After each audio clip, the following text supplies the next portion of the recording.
आइए सुनते हैं आज की मुरली को कहानी के माध्यम से, ताकि आप इसे आसानी से समझ सकें।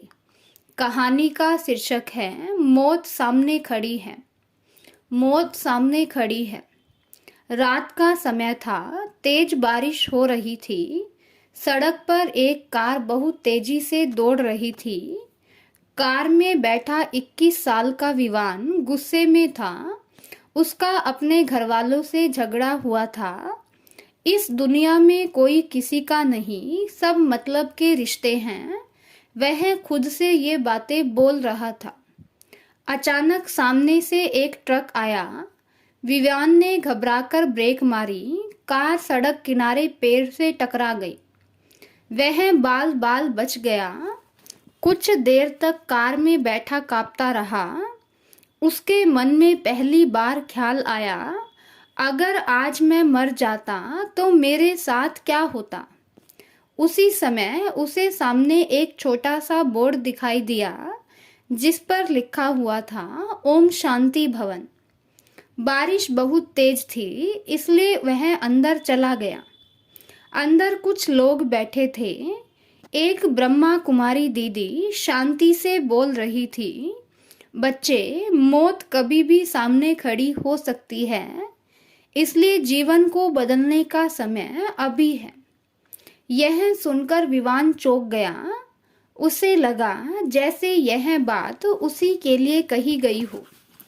सुबह हुई। दीदी ने विवान से पूछा, तुम बहुत परेशान लग रहे हो। दीदी, मुझे समझ नहीं आता दुनिया में शांति क्यों नहीं है। दीदी मुस्कुराई और बोली, क्योंकि मनुष्य खुद अशांत है। जो खुद विकारों में है, वह दुनिया को शांति कैसे देंगे। विश्व में शांति स्थापना का कार्य केवल परमपिता परमात्मा का है, ना कि किसी साधु सन्यासी नेताओं का। फिर दीदी ने पूछा, अच्छा, ओम शांति का अर्थ जानते हो। विवान बोला, भगवान।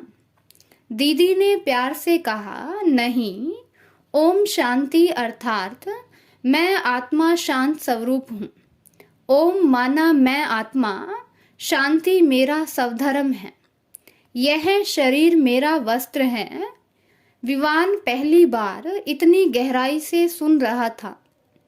दीदी ने फिर एक चित्र निकाला। उसमें एक विशाल पेड़ बना था।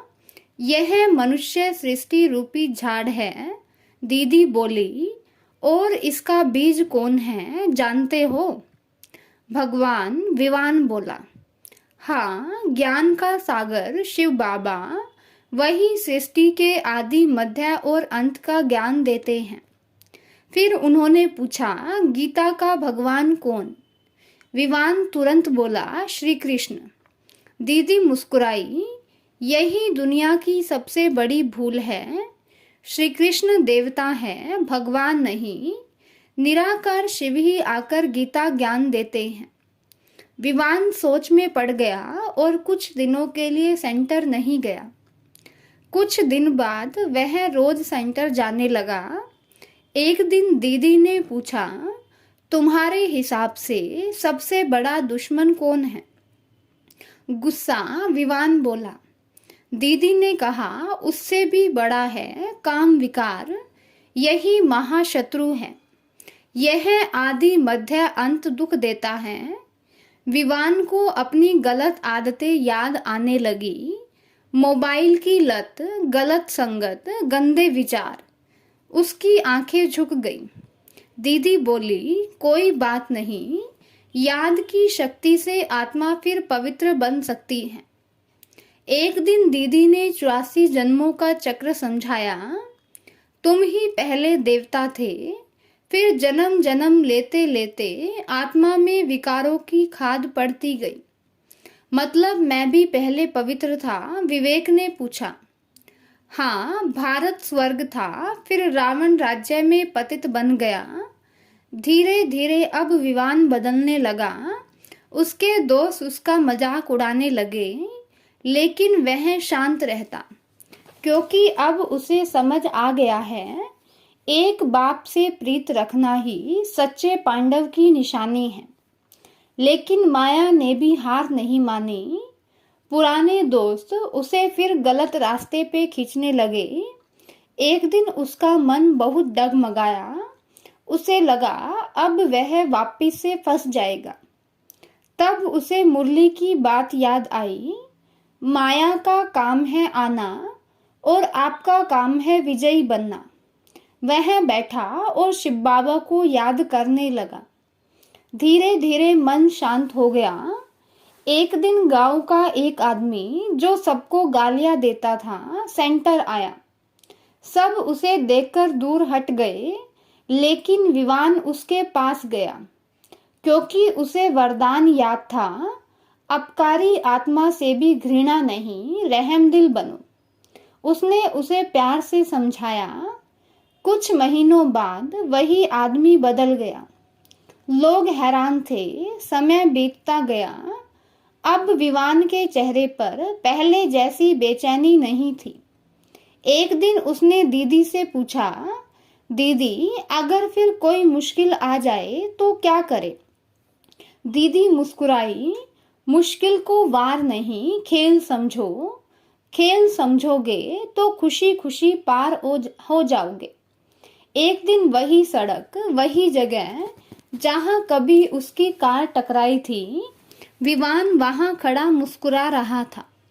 उसने आसमान की ओर देखकर कहा, धन्यवाद बाबा, अगर उस रात मैं बचा नहीं होता तो शायद आपको भी पहचान नहीं पाता। और अब वह दूसरों को भी रास्ता दिखाने लगा, समझाने लगा। हम सब बेहद के बाप के बच्चे हैं। असली वारिस वही बनता है जो पवित्र बनता है। इस कहानी से हमें यह सीख मिलती है, विश्व में सच्ची शांति केवल परमपिता परमात्मा ही स्थापन कर सकते हैं। माया का काम विघ्न डालना है, लेकिन हमें विजयी बनना है। समस्या को वार नहीं खेल समझेंगे तो खुशी खुशी पार हो जाएंगे। अपकारी आत्माओं से भी घृणा नहीं, रहमदिल बनकर सेवा करनी है। आज का वरदान है, मरजीवे जन्म की स्मृति द्वारा कर्म बंधन को संबंध में परिवर्तन करने वाले परोपकारी भव। मरजीवे जन्म की स्मृति द्वारा कर्म बंधन को संबंध में परिवर्तन करने वाले परोपकारी भव। स्लोगन है, समय व परिस्थिति प्रमाण वैराग्य आया तो यह भी अल्प काल का वैराग्य है, सदा काल के वैरागी बनो।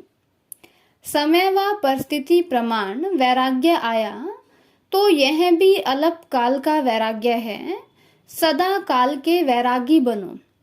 हर रोज की मुरली को कहानी के माध्यम से सुनने के लिए चैनल को सब्सक्राइब करें और बेल आइकन जरूर दबाएं। यह वीडियो दूसरे भाई बहनों के साथ भी शेयर जरूर करें। आज का संबंध है माँ का। आज हम शिव बाबा को माँ रूप में याद करेंगे। ओम शांति।